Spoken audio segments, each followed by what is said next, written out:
गुरु जी का शुक्रिया कि बड़े मंदिर की तरफ से ये सत्संग हो रहा है, मौका दिया जा रहा है कि सत्संग हम अपना शेयर करें। गुरु जी के की कृपा से गुरु जी ने हमको बहुत टाइम साथ रखा है। काफी उनका आशीर्वाद है, जैसे सब पे है। तो शुरू करते हैं हम 1995 से, जलंधर मंदिर से। गुरु जी का मंदिर है जलंधर में, डिफेंस कॉलोनी में, 300 डिफेंस कॉलोनी। तो 95 जून की बात थी शायद वो।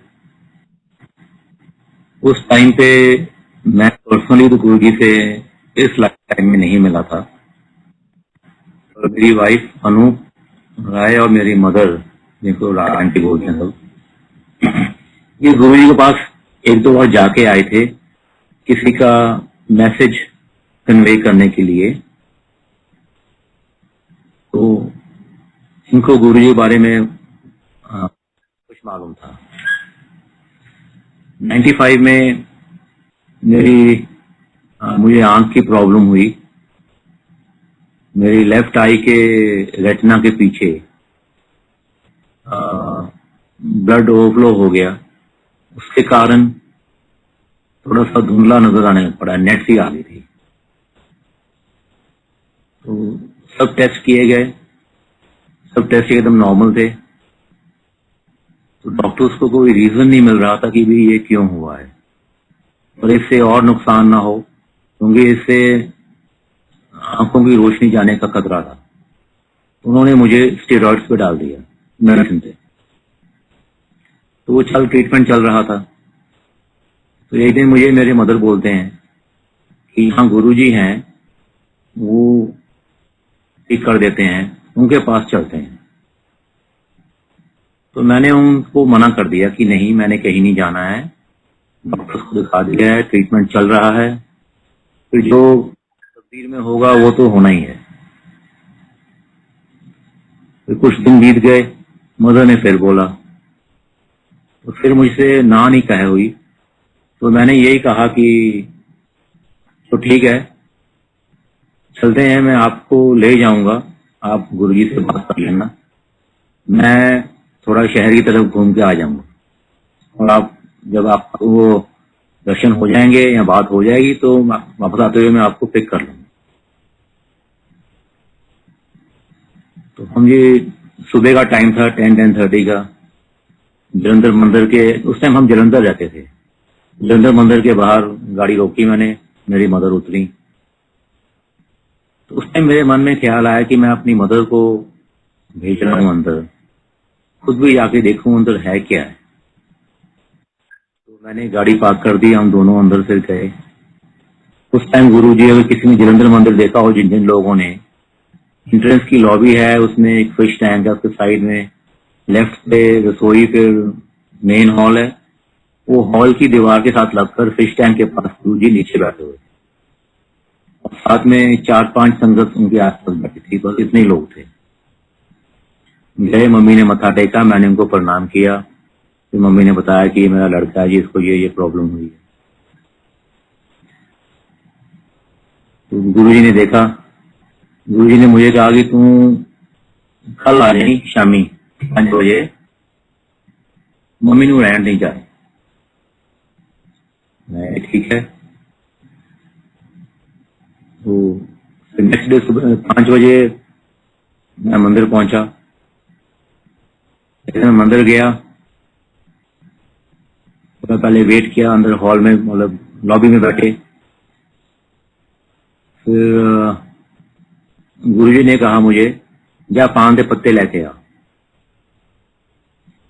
ठीक है, मैं सोचा कि बस स्टैंड पास में था, जलंधर मंदिर के जो मेन बस स्टैंड है, वहां कोई पान की दुकान होगी, मैं तो पान को खाता नहीं था, अभी भी कभी कभी खाता। तो वहां गया, मैंने 2 पत्ते लिए, पान के वापस आ गया। जो संगत हमसे पहले वहां आती थी, पुरानी संगत थी 95 में, उन्होंने मुझे बताया कि नहीं, 2 पत्तों से नहीं काम चलेगा, आप 15-20 पत्ते लेके आओ। वापस गया, मैं 15-20 पत्ते ले आया। 15-20 पत्ते ले आया, मैं अंदर आया तो गुरुजी उस टाइम वहां लॉबी में ही थे। उनका वहां पे ना जलंधर मंदिर में एक छोटा सा कमरा है एंट्रेंस में, जिसको इस कॉल ऑपरेशन थिएटर। बोल तो क्या के भाई जा। तो मैं जाके वहां बैठ गया, वहां जाके बैठ गया। तो नेचुरली जब जो आदमी इंसान गुरुओं के पास ना ऐसे आया हो, वो कहीं जाता है तो उसको होता है कि मैं आया हूँ, मुझे बुलाया है तो मुझे अटेंड करें। तो वहां मैं अकेला बैठा हुआ था, बाकी सब लॉबी में थे या कहीं दूसरे कमरे वो हॉल में थे। तो 5 मिनट बीत गए, मेरे ख्याल आया कि यार यहाँ अकेला बैठा दिया, अभी क्या करूं मैं यहाँ बैठ के। तो मैं मन ही मन सोच ही रहा था ये बातें। इतने में गुरुजी कमरे में हैं और गुरुजी मुझे कहते हैं कि राय अंकल तेरी की सेवा करिए। I felt very embarrassed. मेरे को भी तुसी बुलाया ਸੀਗਾ पान ਦੇ पत्ते में ले आया ਤੇ ਕਹਿੰਦੇ चल ठीक है, दे मैनू। उन्होंने पत्ते लाए, अपने हाथ से रखे, ब्लेस किया पत्तियां ਨੂੰ। ਤੇ ਮੈਨੂੰ ਕਹਿੰਦੇ कि ਹੁਣ ਜਦੋਂ ਘਰ ਜਾਏਗਾ ਰਾਤ ਨੂੰ ਸੌਣ ਤੋਂ ਪਹਿਲਾਂ ਇੱਕ ਘੰਟੇ ਪੱਤੇ ਅੱਖਾਂ ਦੇ ਉੱਤੇ ਰੱਖ ਕੇ ਕਿਸੇ ਲਾਈਟ ਕੱਪੜੇ ਦੇ ਨਾਲ ਬੰਨ ਲਈ और एक घंटे बाद पत्ते उतार दें, अगले दिन सवेरे ਤੇ चलते पानी में बहा दें। ठीक है। फिर शामी ਸੌਣ ਤੋਂ ਪਹਿਲਾਂ ਉਹ ਪੱਤੇ ਲੱਗੇ ਅੱਖ ਦੇ ਉੱਤੇ, एक घंटे लिए उत्ते लाइट चुन्नी जी रख ली, लेट ली। एक घंटे बाद पत्ते हटाए, ਜਿਹੜੀ ਮੇਰੀ ਅੱਖ ਦੇ ਜਿਹੜੇ ਮੇਰੇ ਉਹ ਵਿਜ਼ਨ ਵਿੱਚ ਪਰਦਾ ਆਇਆ ਸੀਗਾ ਜੋ ਸੀਗਾ ਉਹ ਸਭ ਹਟ ਗਿਆ।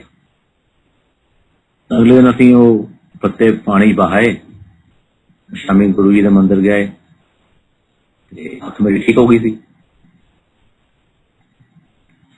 सेम टाइम फिर उस दिन उन्होंने दिनों की सीगा कि ਅਸੀਂ ਹਾਲੇ ਆਪਣੇ ਡੈਡੀ ਨੂੰ ਦੱਸਿਆ ਨਹੀਂ ਸੀਗਾ ਕਿ ਅਸੀਂ ਮੰਦਿਰ ਜਾਂਦੇ ਹਾਂ, ਇਦਾਂ ਗੁਰੂ ਜੀ ਦੇ ਜਾਂਦੇ ਹਾਂ।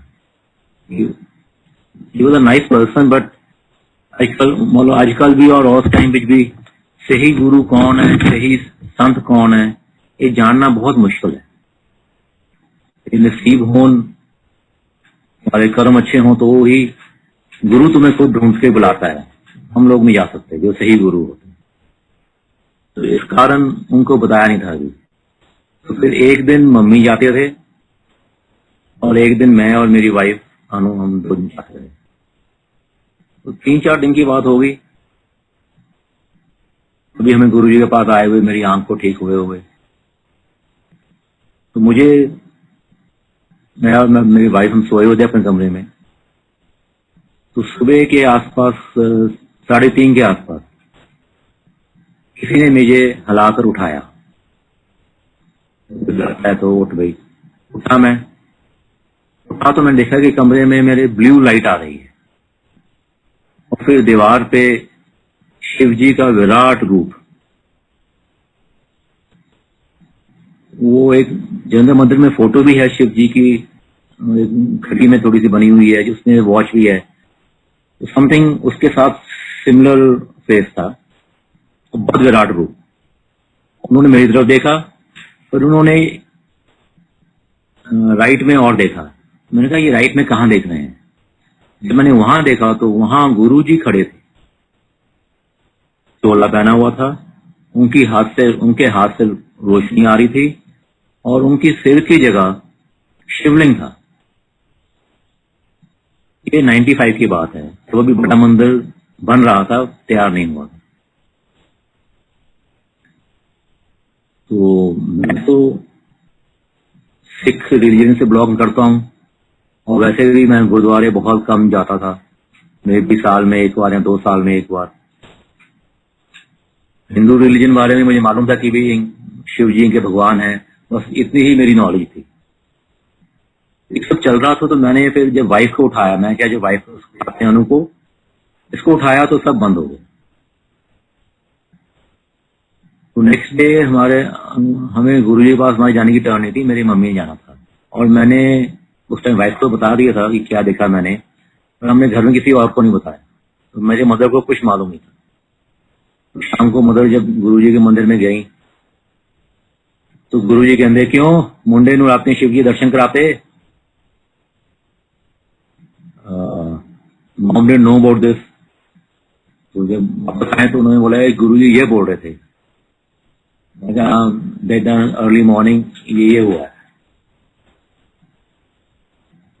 तो मैं थोड़ा हैरान भी था कि अभी तो हमें आए हुए 3-4 दिन ही हुए हैं और मैं ज्यादा शिव जी बारे जानता भी नहीं हूँ, गुरु जी बारे भी नहीं जानता हूँ, तो ये सब क्या है थोड़ा सा इसको अप्रेंड करना या समझना बहुत मुश्किल था।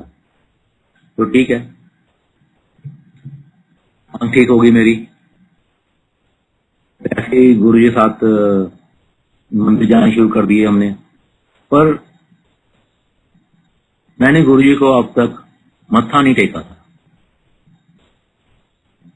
क्योंकि हर एक घर का अपना अपना माहौल होता है। किसी घर में चरण छूने का बहुत रिवाज होता है, हमारे घर में ये रिवाज नहीं था।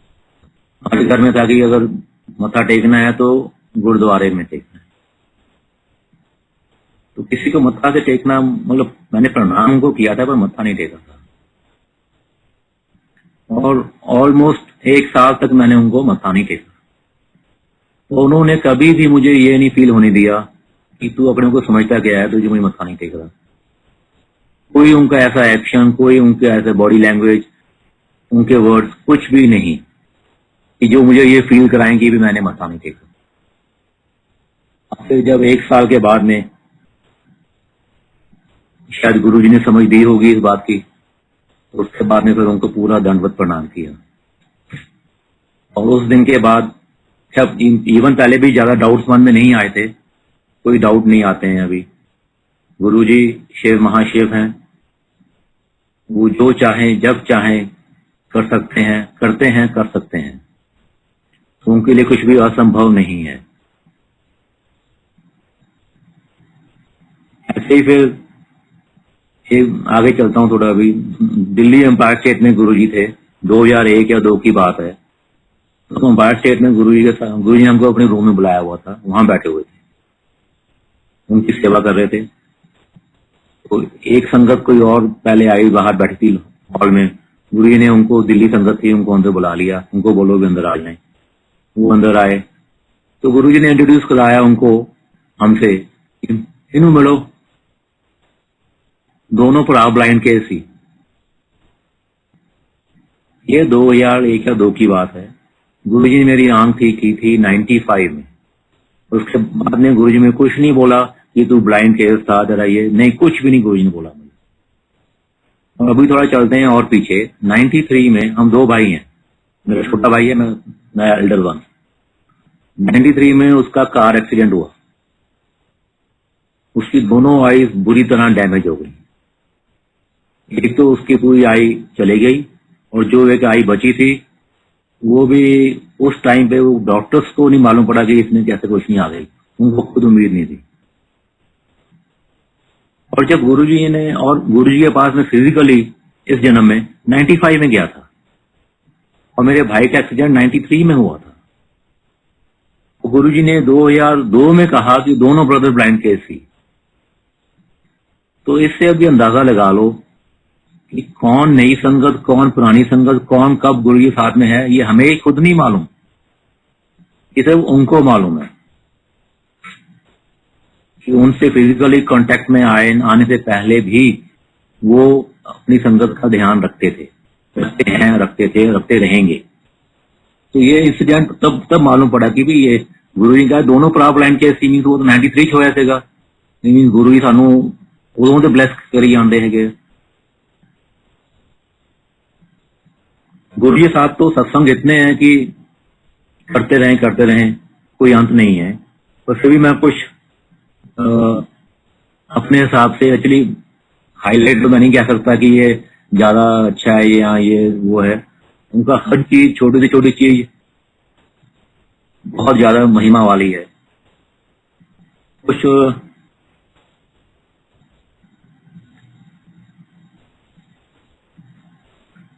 उनकी बातें, उन्होंने जो बातें कही हैं, व्हाट्सएप पे भी काफी मैसेजेस आते हैं गुरु जी के वचन। गुरु जी प्रवचन बहुत कम करते थे, तो शॉर्ट में एक वर्ड बोल दिया या एक लाइन बोल दी, जिससे बात करनी है उसको खुद बुला लेते थे, उससे कुछ पूछ लिया। And everyone is to think गुरु जी मेरे, गुरु जी पास आना, मत्था टेकना, बैठना, और आज्ञा तब जब गुरु जी ने आज्ञा देनी तब जाना।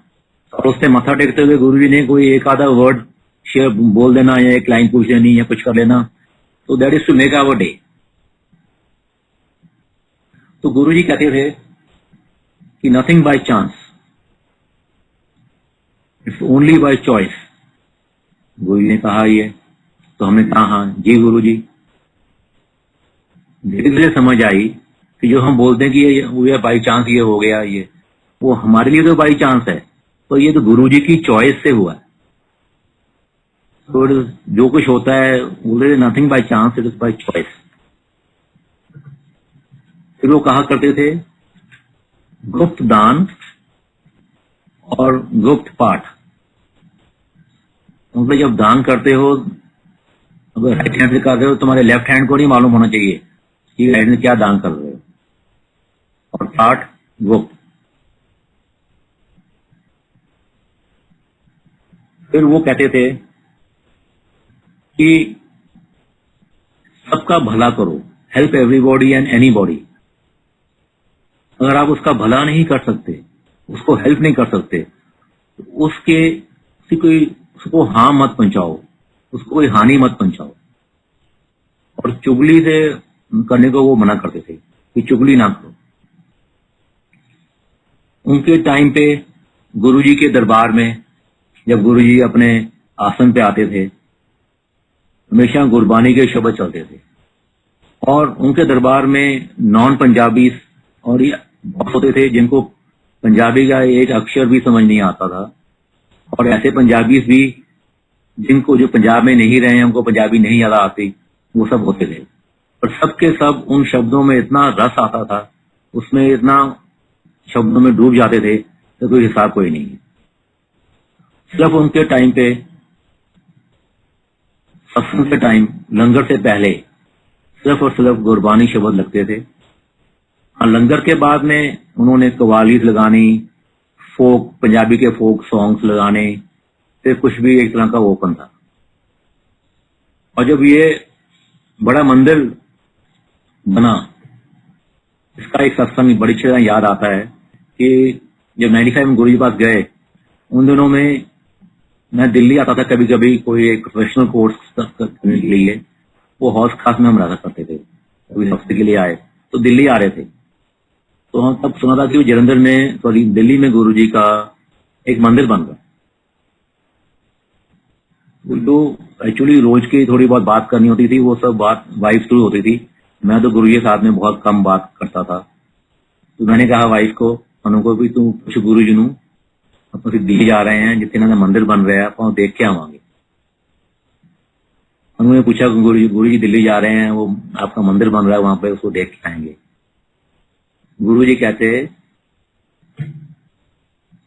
तीनों मंदिर मैं दिखाऊंगा, फिर तू कहेंगी चल सन्यासी मंदिर में।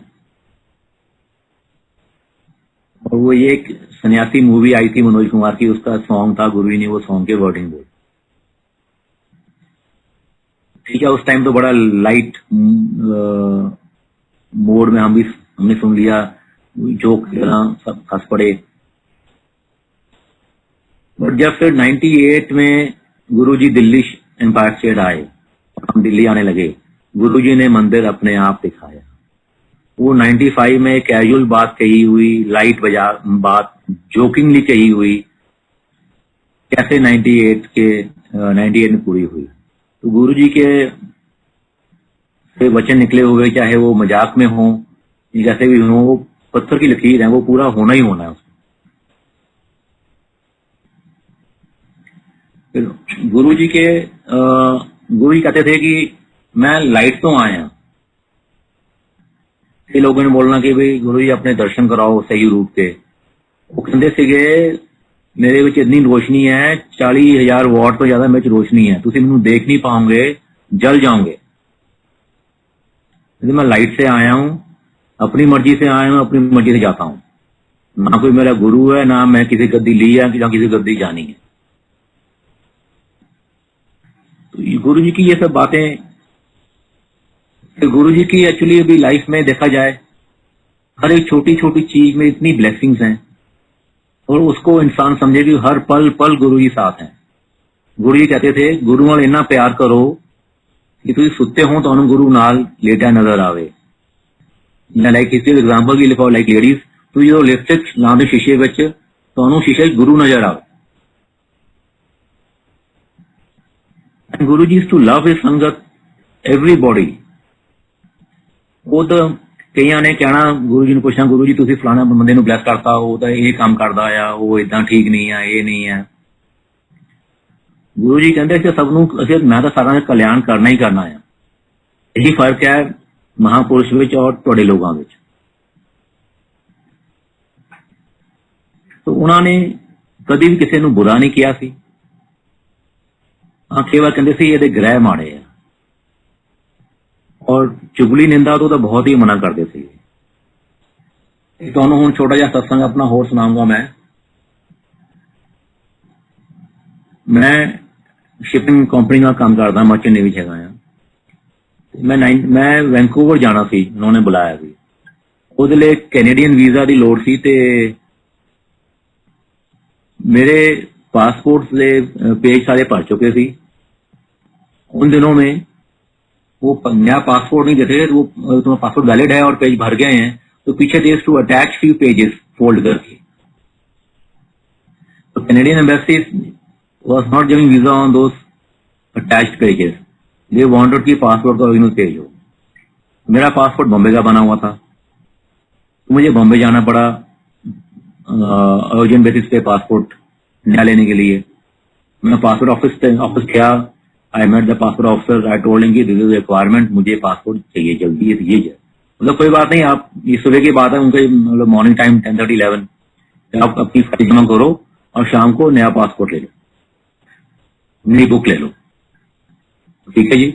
उसने मेरी फाइल पे साइन कर दिए। मैं वहां से बाहर आया, जमा करने वाली विंडो पास में जब जाने लगा तो सडनली मैंने देखा कि मेरी फाइल में पेपर पूरे हैं, पर मेरी फाइल में मेरा पासपोर्ट नहीं है। मेरे तो काफी हालत खराब हो गई कि उस पासपोर्ट पे इवन यूएस वीजा भी था वैलिड। और अब मैं क्या बोलूंगा अपने ऑफिस को कि जी मेरा पासपोर्ट गुम गया और मैं नहीं आ सकता, अभी नया पासपोर्ट आने फिर टाइम लगेगा, या मैं फिर वापस जाऊंगा तो पासपोर्ट ऑफिसर की मेरा पासपोर्ट गुम गया। Very embarrassing. ये सब मन में चल रहा। थोड़ा बहुत मैं परेशान भी था और शायद नजर भी आ रहा हूँ। तो मैंने किसी वहां पूछा, किसी ने पासपोर्ट देखा यहाँ पे, तो कोई कुछ नहीं बोला। फिर एक आदमी मेरे पास आया, उनका आपका पासपोर्ट गुमा है? मैं कहा हाँ। मतलब उसमें यूएस वीजा है? मैं कहा हाँ है। बोलता आप एक काम कीजिए, आप 20 मिनट ठहरिए, आपका पासपोर्ट अभी आ जाता है। उसने कहीं फोन लगाया, 20 मिनट बाद में आके उसने मेरा पासपोर्ट मेरे हाथ में दे दिया, ये जी आपका पासपोर्ट लो। वो इंसान मुझे जानता नहीं, मैं उसे जानता नहीं हूँ, और उसको ये मालूम है कि मेरे पासपोर्ट में वीजा है, तो मुझसे मेरा पासपोर्ट देखा है, और उसको ये मालूम है 20 मिनट में आ जाएगा, मेरा पासपोर्ट कहाँ का यही मालूम है। और ये यूएस वीजा के पासपोर्ट से चोरी होते हैं, फिर वो आगे यूज होते हैं। तो may be he was one of those person जो इस काम में होगा। तो उसके दिमाग में क्या आई, उसने मेरा पासपोर्ट क्यों वापस मंगाया, मुझे नहीं मालूम। ये सब गुरु जी की ही ब्लेसिंग्स। गुरु जी उस टाइम दिल्ली में थे। हाँ जी, दिल्ली बैठे हुए सब ब्लेसिंग कर रहे थे।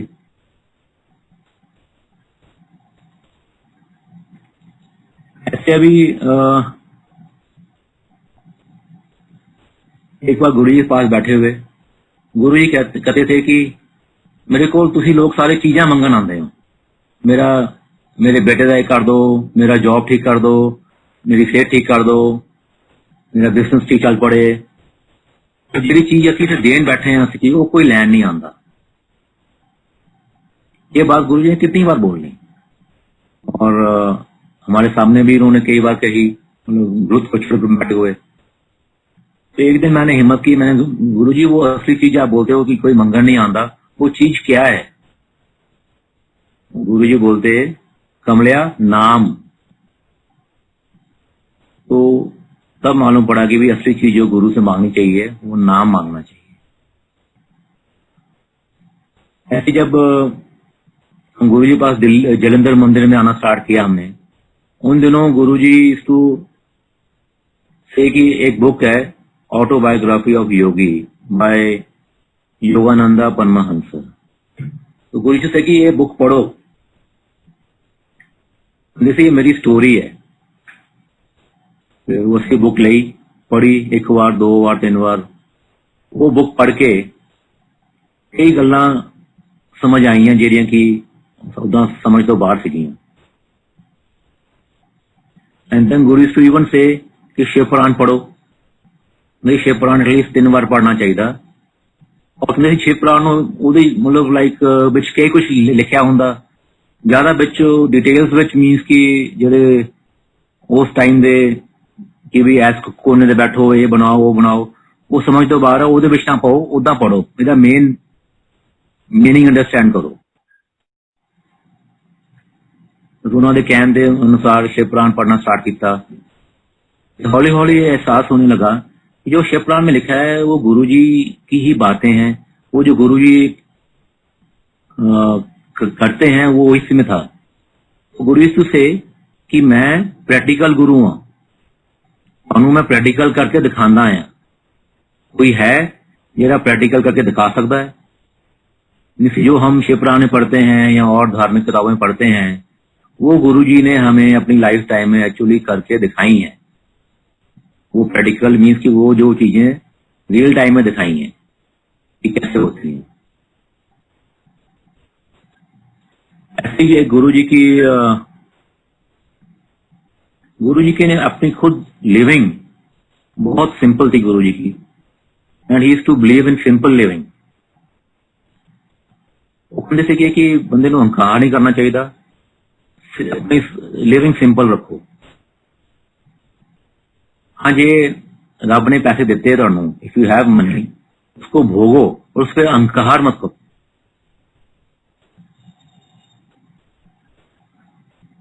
इदा ही एक दिन गुरु जी को बैठे हुए मेरे मन में सीधा कि भी ओम नमः शिवाय का जाप करना चाहिए है। पर ओम नमः शिवाय शिव जी सदा सहाय मैनू बहुत लंबा लगता थी। पर I was not sure also कि भी की करना चाहिए। गुरु जी को बैठे हुए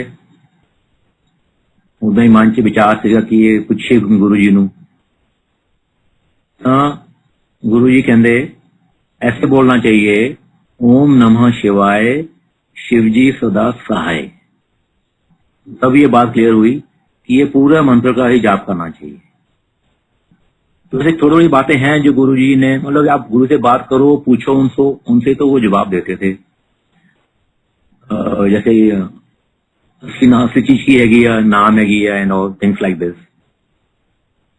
ਹੁਣ ਤਾਂ ਗੁਰੂ ਜੀ ਦੀ ਜਿਹੜੀ ਬਲੇਸਿੰਗਸ ਹੈਗੀਆਂ ਇਨ ਐਵਰੀਡੇ ਲਾਈਫ, ਸਮਾਲ ਥਿੰग्स ਜਿਹੜੀ ਤੁਹਾਡੇ ਨਾਲ ਆਟੋਮੈटिकली ਤੁਸੀਂ ਸੁਣਦੇ ਵੀ ਇਹ चीजें हो ਜਾਂਦੀਆਂ। जो चीज गुरु जी चाहते हैं कि हो तो तुम्हारे रास्ते अपने आप खुलते जाते हैं। तुम कहीं भी चले जाओ, कोई मुश्किल काम भी हो, तो गुरु जी की मर्जी है ये काम होगा तो वो रास्ता अपने आप खुल जाएगा। तुम्हें कोई अनजान आदमी आगे मिलेगा, तुम्हारी मदद कर देगा। कई तरह की चीजें होती हैं। ऐसे मैंने गुरु जी के पास आना, तो उस टाइम हम चंडीगढ़ आते थे, हम दिल्ली में टैक्सी से आना। जब मैंने जाना था शिप पे फ्लाइट के लिए, तो एक टैक्सी वाला वसंत कुंज में जहां हम रहते थे गेस्ट हाउस में, उसको मैंने हार करता था कि चलो चले गुरु जी मत्था टेकते हैं, फिर मुझे बाद में आप एयरपोर्ट छोड़ देना, मेरी इतने फ्लाइट है। तो वो साथ में आया मेरे, उसने गाड़ी पार्किंग में लगा दी, वो पार्किंग में बैठा रहा। मैं गुरु जी दरबार में आ गया, मत्था टेका, बैठा मैंने। अब आगे गुरु जी के बोलने पे ही मिलेगी ना, खुद तो हम जाते नहीं थे, चाहे फ्लाइट पकड़नी हो। वहां फ्लाइट का टाइम हो रहा है, 3 घंटे होते थे इंटरनेशनल फ्लाइट से पहले वहां पहुंच जरूरी होता था। तो 3 घंटे क्या, मुझे तो गुरु दरबार में बैठा हूँ, 2 घंटे फ्लाइट के लिए बाकी हैं। तो वो बाहर जो बैठा ड्राइवर, वो परेशान की साहब बाहर आए नहीं, इनकी तो आज फ्लाइट मिस हो जानी है। तो गुरु जी ने अप्रोक्सीमेटली फ्लाइट से 1.5 घंटा पहले मुझे बोला, आओ रे आगे देते, चल जा ऐश कर। तो अंपायर स्टेट से लेकर दिल्ली एयरपोर्ट तक सारी लाइटें ग्रीन मिली, ऑल द लाइट्स। वो ड्राइवर हैरान होता, जी यार मुल्ता साहब ये कभी पहले नहीं देखा मैंने, मैं इतना परेशान कि आपकी फ्लाइट मिस हो जानी है आज। तो उसके बाद में फिर जब मैं वो कई बार और भी मेरे साथ मेरे आया, अंपायर स्टेट आया, बाहर बैठा रहा ऐसे ही एयरपोर्ट पे जाने के लिए। फिर दोबारा कभी इसने कोई टेंशन नहीं ली कि जब सांप को आगे मिलेगी तो सब रास्ता क्लियर ही मिलना है। तो ऐसे गुरु जी के साथ छोटे छोटे गुरु जी ने हर चीज का ध्यान रखते थे। अभी मैं अपनी वाइफ को रिक्वेस्ट करूंगा, अनु राय को, कि वो अपने सत्संग आपके साथ शेयर करें। गुरु जी को मेरा कोट कोट प्रणाम और गुरु जी की सारी संगत को नमस्कार। बिगनिंग तो बता दी इन्होंने कि हम लोग कब गुरु जी से मिले थे। गुरु जी के साथ जब जर्नी शुरू हुई तो इनका तो जैसे आपने आई प्रॉब्लम का सुना, तो मेरी बैक प्रॉब्लम चल रही थी बहुत ज्यादा L4 एंड L5 में। तो गुरुजी के पास एक जलंधर मंदिर में चम्मच होता था। गुरुजी ने मेरे को अंदर बुलाया। काफी दिन वहां मैं सीढ़ियों में कभी बैठ जाती थी, कभी नीचे बैठती थी, अनकंफर्टेबल वे में बैठा करती थी। और एक दिन मुझे गुरुजी कहते चल कमरे से आ जा, एंड मैं मेरे हस्बैंड दोनों गए एंड गुरुजी ने मेरे को बोला कि सौर्य वल मुंह करके लेट जा। आई हैड नो आइडिया कि सौर्य किस साइड पे होते हैं और टेके किस साइड पे होते हैं।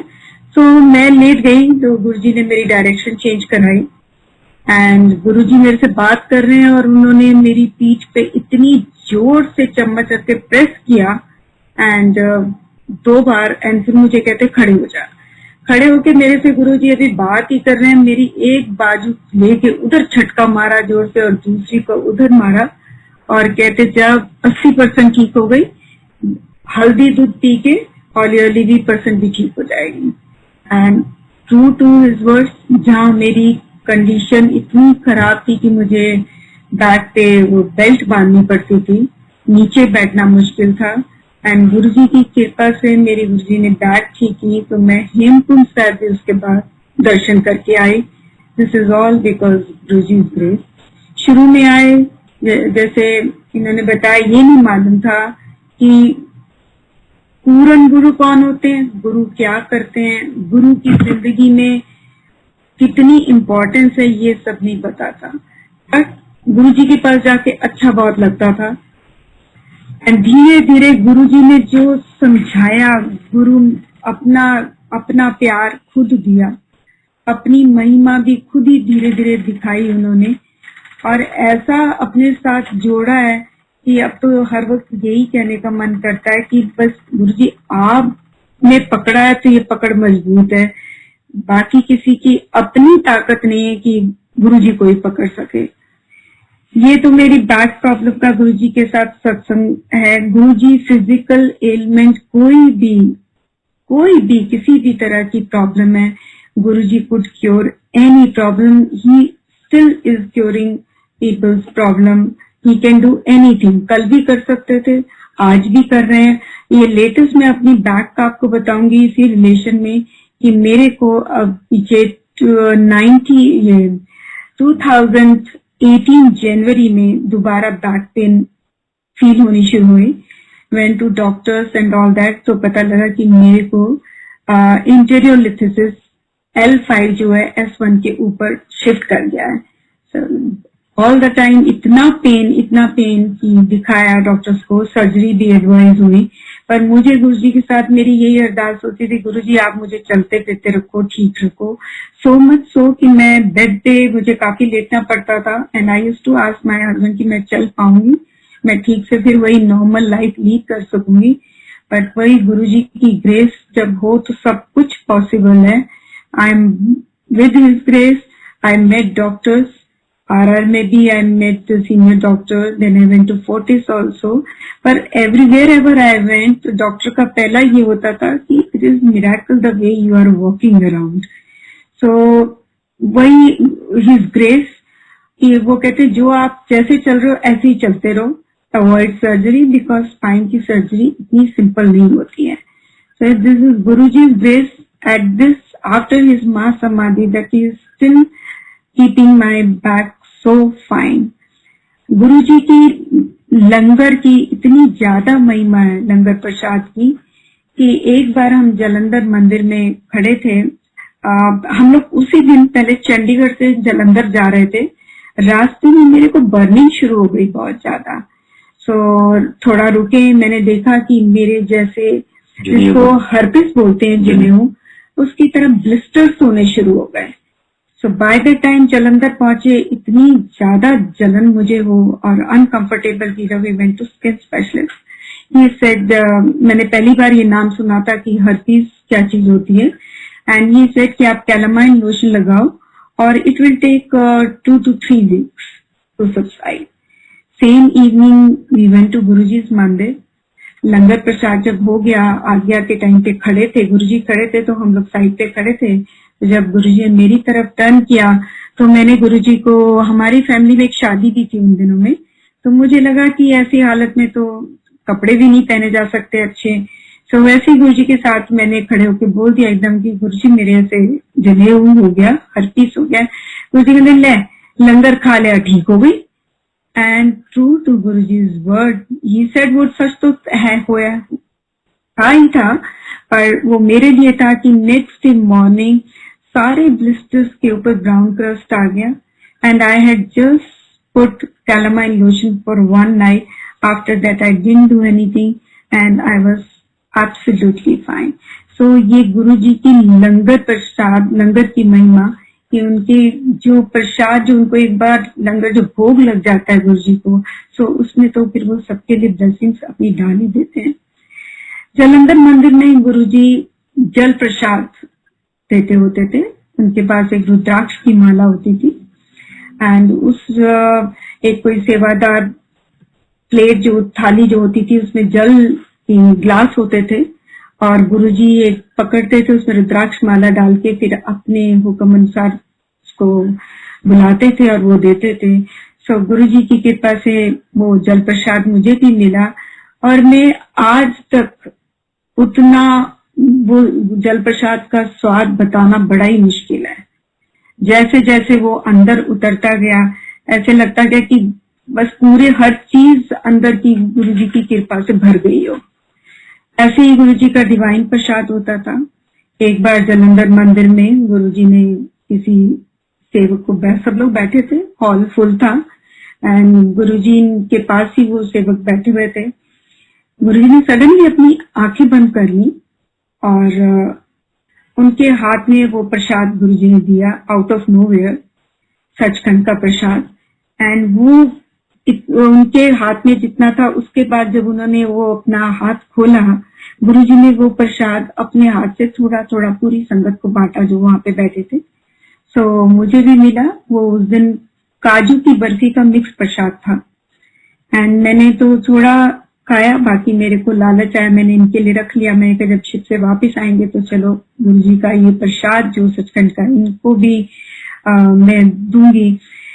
बट वो प्रसाद और जो खुशबू प्रसाद की, जो गुरुजी के सचखंड के प्रसाद की खुशबू होती थी, बियॉन्ड एक्सप्लेनेशन, उसको ध्यान ही नहीं किया जा सकता। इतनी अलग, एक एक लगता था एक भी, जैसे जो प्रसाद अंदर गया वो एक एक आपके शरीर की खून की बूंद कह लो और एक एक कतरा बिल्कुल उनके डिवाइन उस ब्लेसिंग से भर गया हो।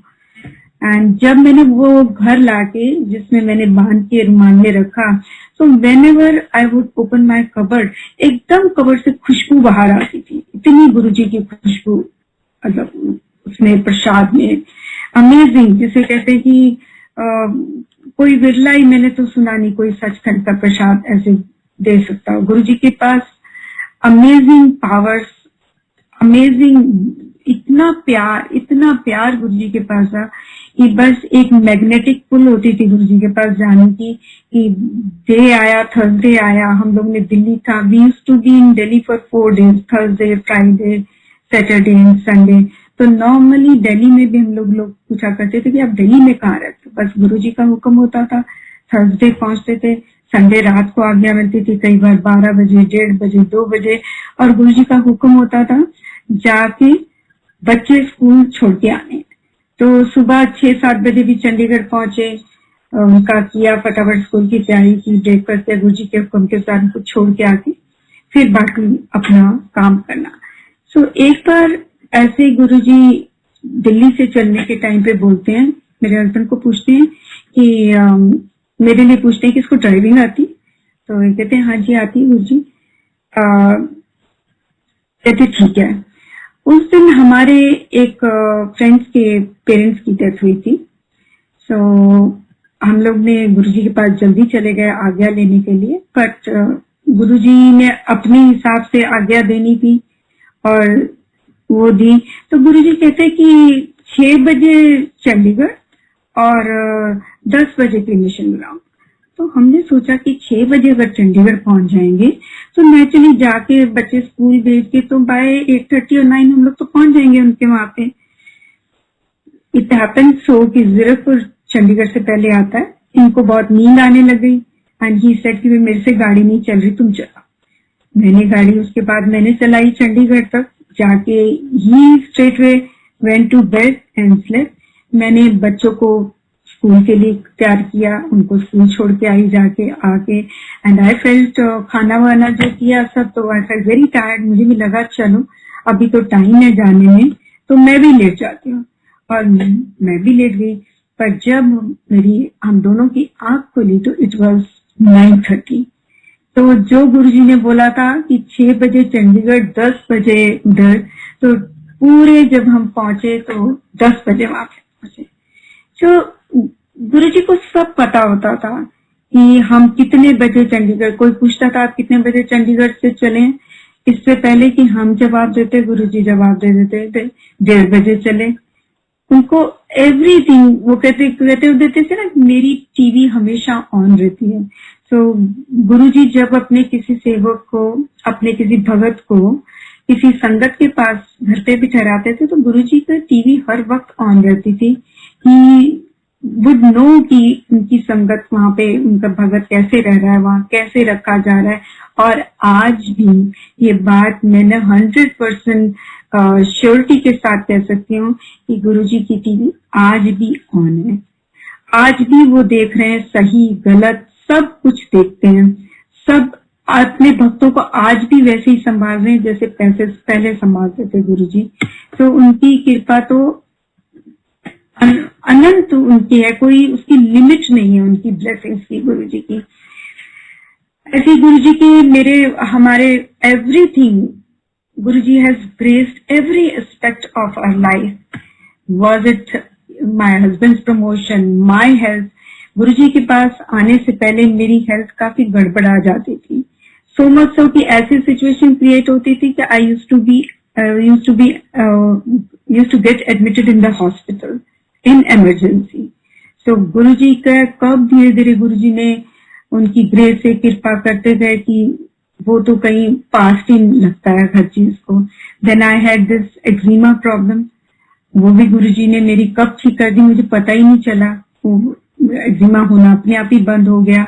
तो गुरुजी को संगत जैसे ही मत्था टेकती थी, दरबार करती थी, गुरुजी को सब पता होता था कि किसको क्या प्रॉब्लम है, इसके कर्म कैसे हैं। बिकॉज हम सारी संगत अपने अपने कर्मों से बंधे हुए हैं।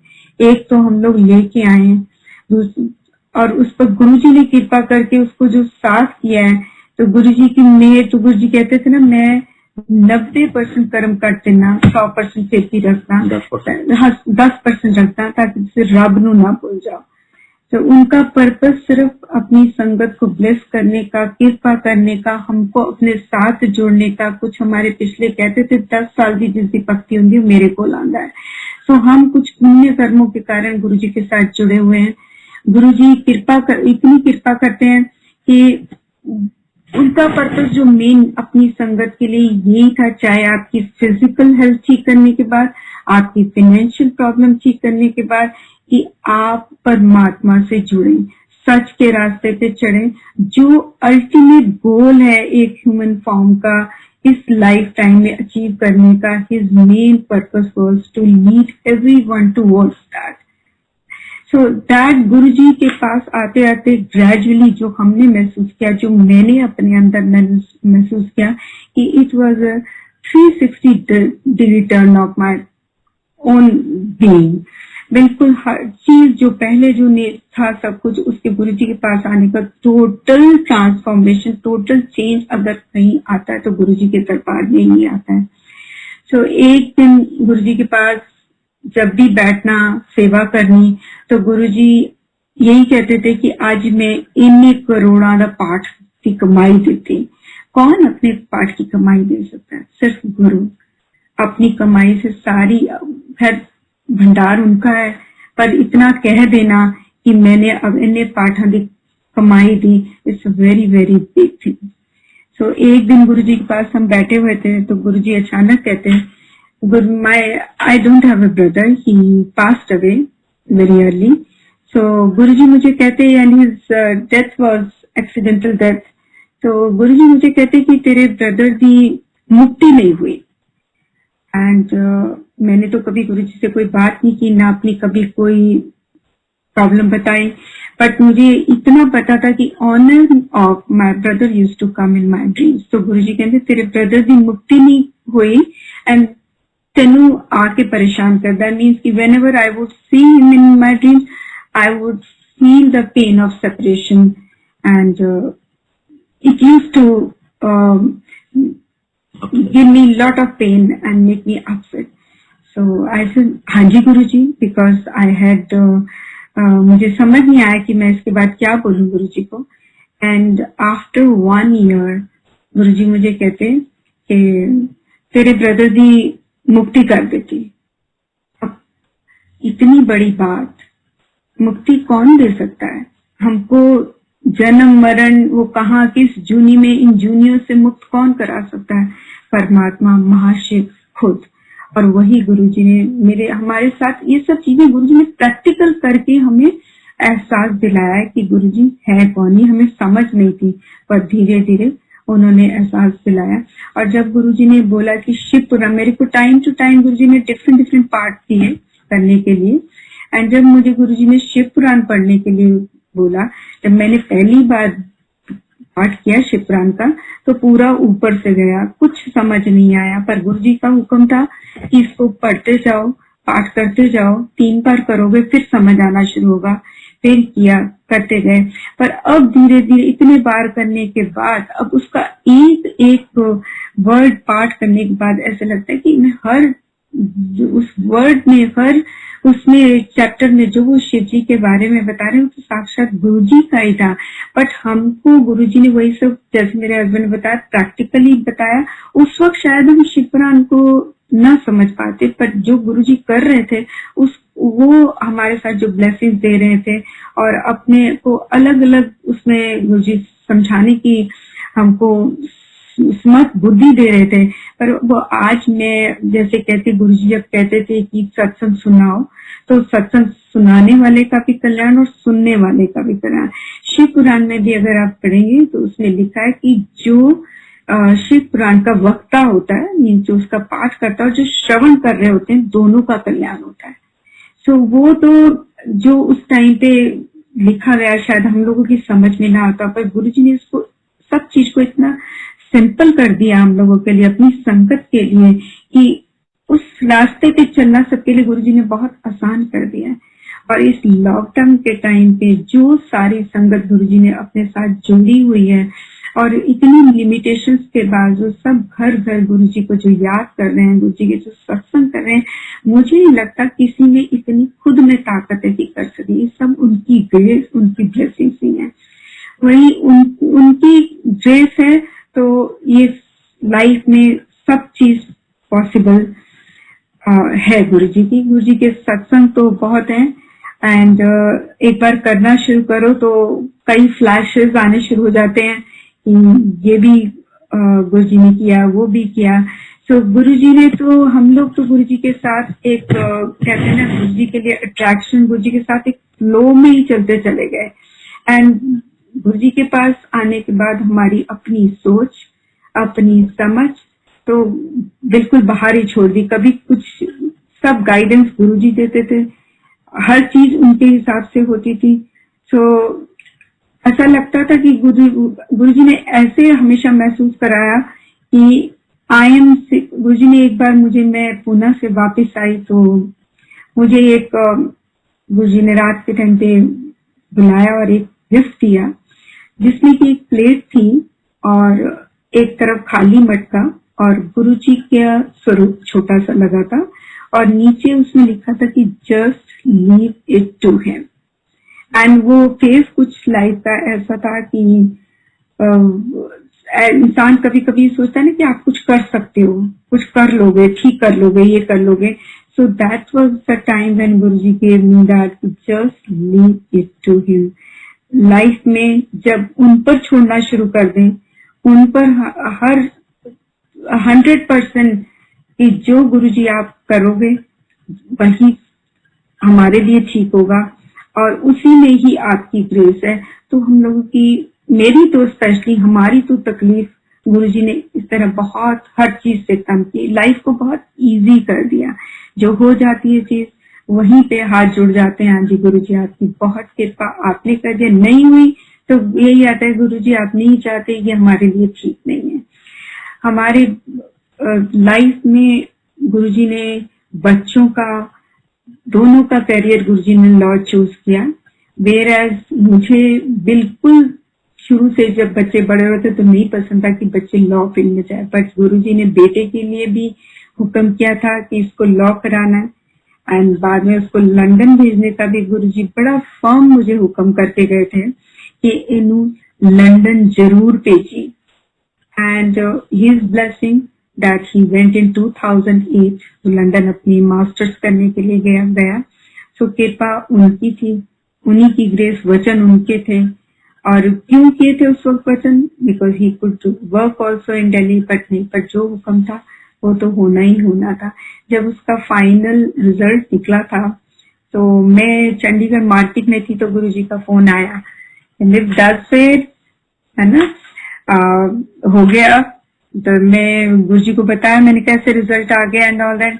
कहते हाँ फिर देखती जा. और जब मैं दिल्ली गई तो मेरे मन में जब रिजल्ट आया तो मन में मेरे नंबर ऑफ प्रसाद बॉक्सेस आए कि मैं जाऊंगी तो गुरुजी के पास इतने प्रसाद लेके जाना है. मैं अभी एम्पायर स्टेट के गेट पे एंटर ही करी हूँ तो अंदर से मामी जी बाहर आते हैं गुरुजी के पास से. And the number of boxes which I had decided and brought, she said Guruji कहते वो इन्हें डब्बे लेके आई है. सो कहा मैंने सोचा, अंदर बैठे हुए गुरुजी पहले बोल दिया कि इतने डब्बे लेके आई है. सो ये सब गुरुजी की कृपा. आज भी जो जीवन जी रहे हैं गुरुजी का कोट कोट हर पल हर समय शुक्राना. बस इतनी गुजारिश हर टाइम गुरुजी से होती है. गुरुजी हर वक्त समझ देके अपने रास्ते पे चलाए रखना. पिछली जो कर्मों की गठरी थी वो उन्होंने इतनी कृपा करके हमारी साफ की, हमारा रास्ता आगे साफ किया और इतनी बख्शिश करके रखें कि ये जो बाकी का जीवन भी है उनकी ही भक्ति में, उनकी ही कृपा से मतलब जीवन जिया जाए. आई थिंक संगत जी कुछ टाइम काफी हो गया है. मैं एक क्लास गल बोलना चाहूंगा कि गुरु जी ने कहा सी कि बड़े मंदिर ਵਿੱਚ ਜਿਹਨੇ ਆਪਣੇ 12 ਸ਼ਿਵਲਿੰਗ ਹੈਗੇ ਆ, ਮਹਾਸ਼ਿਵਲਿੰਗ ਕਹਿੰਦੇ ਜੋਤੀ ਸ਼ਿਵਲਿੰਗ ਹੈਗੇ ਆ, ਉਹਨਾਂ ਸਾਰਿਆਂ ਨੂੰ ਕੰਬਾਈਨ ਮਿਲਾ ਕੇ ਵੀ बड़े मंदिर शिवलिंग ज्यादा पावर है, और ज्यादा शक्तिशाली है.